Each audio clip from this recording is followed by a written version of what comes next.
So my sort of expertise is in not just looking at our genetics, but also our epigenetics. And believe me, the last 10, 20 years, the research around this has absolutely exploded.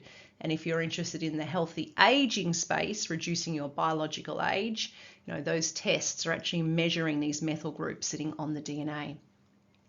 But again, just showing you some of these foods. You've probably heard about curcumin as an anti-inflammatory, and if you haven't, it's often given as a supplement because we know, like omega-3s, curcumin can have very anti-inflammatory properties, helping deal with pain and inflammation. So these are compounds in our food, and the way that these foods, which often are turned into supplements, by the way, they're actually, bioactive things found within the food that literally go in, change these epigenetic tags, molecular functions, and as I said, talk to your DNA. So if you're eating processed and packaged foods that has had a lot of nutrients taken out, that's been sitting for a really long time, added some preservatives, flavors, or processed to the point where it's just removed a lot of the nutrients, when you're not having these whole foods and fresh foods, you're often not getting a lot of those bioactive compounds. So just talking about a diet in general and epigenetics. I won't spend too much time here.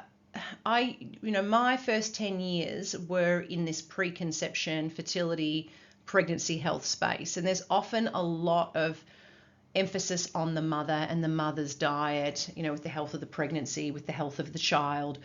But we now know too, it's, obviously the father provides 50% of the DNA, sperm and egg come together. But as I said, we don't just inherit the DNA, we inherit these epigenetic patterns, and they are directly influenced by the food you eat.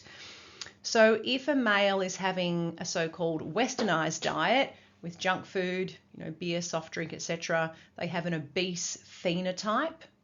Remember I said the phenotype is what you're expressing. Are you obese or are you, fit and lean? So they've got an obese phenotype. There's these epigenetic changes associated with that, and these can actually impact epigenetic patterns on those sperm cells, and these can be passed on.